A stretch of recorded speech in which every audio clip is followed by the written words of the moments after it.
Doctor అవ్వాలంటే ఇంటర్లో ఖచ్చితంగా బయాలజీ లేదా బయోటెక్నాలజీని ప్రధాన సబ్జెక్టులుగా చదవాలనే నిబంధన చాలా కాలంగా అమల్లో ఉంది. ఈ కారణంగా గణితం అంటే పీసీఎం స్ట్రీమ్ ఎంచుకున్న విద్యార్థులకు డాక్టర్ కావాలనే కల ఉన్నా అది సాధ్యపడేది కాదు. అయితే జాతీయ వైద్య కమిషన్ ఎన్ఎంసీ తాజాగా ఈ అర్హత ప్రమాణాలను సడలిస్తూ ఒక కీలక నిర్ణయం తీసుకుంది.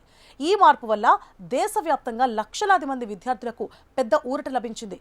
వైద్య విద్యలో ఉన్న ఈ సబ్జెక్టు అడ్డంకులు ఇప్పుడు పూర్తిగా తొలగిపోయాయి. డాక్టర్ కావాలనే మార్గం కేవలం జీవశాస్త్రం చదివిన వారికి మాత్రమే పరిమితం కాకూడదని ప్రభుత్వం భావించింది. నూతన విద్యా విధానం ఎన్ఈపీ ఆశయాలకు అనుగుణంగా విద్యలో వశ్యతను తీసుకురావడమే ఈ నిర్ణయం వెనుక ఉన్న ప్రధాన ఉద్దేశం. 11, 12 తరగతుల్లో గణితం ప్రధాన సబ్జెక్టుగా చదివిన వారు కూడా అదనంగా జీవశాస్త్రాన్ని తీసుకోవడం ద్వారా ఎంబీబీఎస్ తో పాటు బీడీఎస్ వంటి వైద్య కోర్సులకు అర్హత సాధించవచ్చు. కొత్త నిబంధనల ప్రకారం వైద్య రంగంలోకి ఎలా అడుగు పెట్టవచ్చో ఇప్పుడు వివరంగా తెలుసుకుందాం. గతంలో నీట్ పరీక్ష రాయాలంటే ఇంటర్మీడియట్ 2 ఏళ్లలో జీవశాస్త్రాన్ని ఒక కోర్ సబ్జెక్టుగా చదవడం తప్పనిసరి. కానీ ఇప్పుడు 12వ తరగతి పూర్తి చేసిన వారు కూడా ఏదైనా గుర్తింపు పొందిన బోర్డు నుండి అదనపు సబ్జెక్టుగా జీవశాస్త్రం లేదా బయోటెక్నాలజీ పరీక్ష రాసి ఉత్తీర్ణత సాధిస్తే సరిపోతుంది.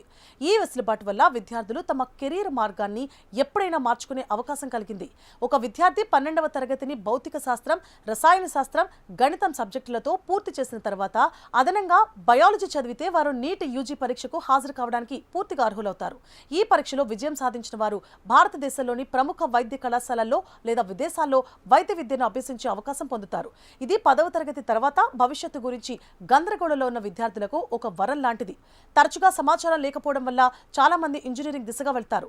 అటువంటి వారు కూడా ఇప్పుడు వెనక్కి తిరిగి వైద్య వృత్తిని ఎంచుకోవచ్చు. గతంలో ఇటువంటి విద్యార్థులు వైద్య విద్య వైపు రావాలంటే మళ్లీ 11, 12 తరగతులను మొదటి నుంచి బయాలజీ గ్రూప్లో చదవాల్సి వచ్చేది. దీనివల్ల ఎంతో విలువైన సమయం వృధా అయ్యేది. ఇప్పుడు కేవలం ఒక్క సబ్జెక్ట్ రాయడం ద్వారా గ్యాప్ ఇయర్ చింతలు ఇకపోయాయి. విద్యార్థులు అటు ఇంజనీరింగ్ అంటే జేఈతో పాటు ఇటు మెడికల్ నీట్ పరీక్షలకు కూడా ఏకకాలంలో సిద్ధం కావచ్చు. ఇది వారిలో ఆత్మవిశ్వాసాన్ని పెంచడమే కాకుండా మరిన్ని కెరీర్ ఎంపికలను అందిస్తుంది. ఇక వయోపరిమితి విషయానికి వస్తే నీట్ పరీక్ష రాసే అభ్యర్థులకు ప్రవేశం పొందే ఏడాది డిసెంబర్ 31 నాటికి కనీసం 17 ఏళ్లు నిండి ఉండాలి. ప్రస్తుతం గరిష్ట వయోపరిమితి ఏమీ లేకపోవడం వల్ల విభిన్న నేపథ్యాల నుండి వచ్చిన వారు కూడా డాక్టర్ కావాలనే తమ కలను నెరవేర్చుకోవచ్చు. అలాగే పరీక్షలో కేవలం ఉత్తీర్ణత సాధిస్తే సరిపోదు. జనరల్ కేటగిరీ విద్యార్థులు ఫిజిక్స్, కెమిస్ట్రీ, బయాలజీ సబ్జెక్టులో కనీసం 50% మార్కులు సాధించడం తప్పనిసరి. రిజర్వ్ కేటగిరీలకు చెందిన విద్యార్థులకు ఈ మార్కుల విషయంలో కొంత సడలింపు ఉంది.